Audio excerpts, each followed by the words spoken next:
Hi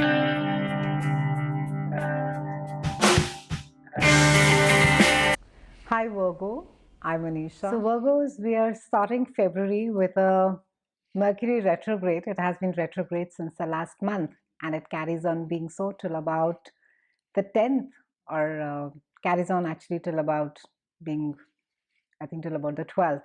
And it's retrograde in your house of health and your house of work. So the usual Mercury drill is it's not a great time to be buying big ticket items. It's not a great time to be signing new contracts, picking up new jobs. It's also not a great time to be initiating something which is extremely important to you, and you could just miss over the details. However, it is a great time to be re-looking at contracts. It's a great time to be renegotiating. It's a great time for renovation. It's also a great time to be looking at all the bargain shops at the antique stores for sales. Uh, do be careful as far as your SMSs, emails, and especially the WhatsApp forwards are there. Be extremely careful while exchanging those in the first 10 days. I mean, I think you should always be careful as far as they are concerned.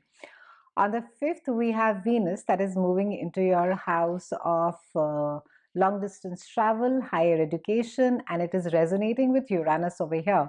So it could be that all of a sudden there's a trip that you may be required to be taking out of the country. A lot of you could explore maybe pursuing a course which is something that you've thought about, but you've always felt that now is not the time. I do not know whether it's going to be worth it. So there are going to be these flashes of inspiration that are going to be there. A lot of you are also going to be traveling a lot. It could be, that this travel may just come about all of a sudden, and it could, it could take you by surprise. We also have a full moon that is there on the 9th in your house of friendships. It speaks about maybe certain friendships coming to a fruition. It speaks about maybe a project or a collaboration that you were doing with a friend that comes to an end. It also speaks about a project that reaches its final culmination. Now, since this speaks about your networks, it speaks about your social circle. It also indicates that a lot of you could be letting go of a set of friends in lieu of maybe another group. Maybe you just feel that they are a tad jaded, they're not they no longer, or you are no longer able to identify them in your with your values and your ideology at the phase of life that you're in right now. On the 17th, we have Mercury that moves into your house of relationships, and it is joined by Sun and Neptune over here. And Mercury is encouraging you to have conversations. It's encouraging you to spend that time with your partner. Maybe it also speaks about getting in a new partner as far as your work is concerned.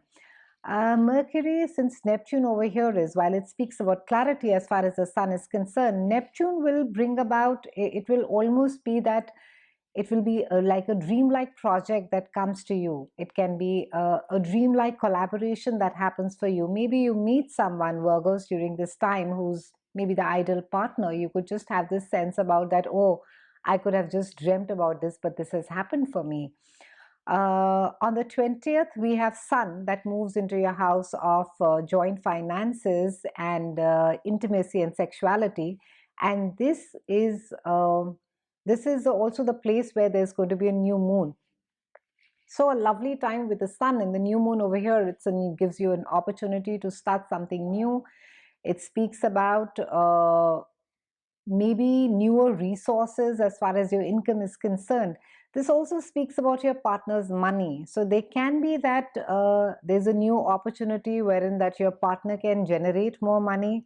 Some of you may have been concerned as far as your relationship is concerned, and especially your partner's ability to earn money has been there. There may have been some ups and downs, and you could just be going through this turmoil. I don't know whether what he or she is doing, whether it's right or it's wrong. So this new moon brings about new opportunities that you should explore. Also, it's a great time to be strengthening your relationship, Virgos. It's a great time about having that intimate, that close bond with your partner. On the 22nd, we have Saturn that moves into your house of health and your work. It speaks about the place where you work in, speaks about maybe while this house is, it's quite a boring house considered in astrology, because it speaks about the mundaneness. It's about day-to-day chores, things need to get done, and Saturn there is the responsible. So you could just be caught up with the drudgery of life. You could just be get up in the morning, go to work, the bills need to get paid, the food needs to get done. So all of this could be there, and I think also Saturn over here is going to make you think about your health. Uh, it's asking you not to sort of take too much about yourself, Virgos. It could just sort of, in a way, also break your body up. The stress, the heaviness, the load of that entire work. It could literally, you could be physically, you could be worn out by the work. So take care of your health. On the 31st, we have Mars that joins Uranus in the same house of health and work. And Uranus, while it'll give its flashes of inspiration, it'll bring its burst of energy and vitality, Uranus could also over here bring in a sort of some amount of hope for you, where it indicates that there's maybe another way of doing what you're doing, or maybe there has to be a smarter way of the drudgery or of the work. So say for example that you're just sitting and you're writing all the notes, and while you can maybe use a voice recorder and then you can do them peacefully, so just explore the faster and quicker ways of doing your work, and take care of your health, Virgos. You really need a lot of self-care this month.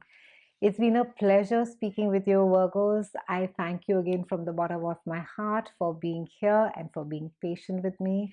I look forward to seeing you again next month. Thank you so much for watching.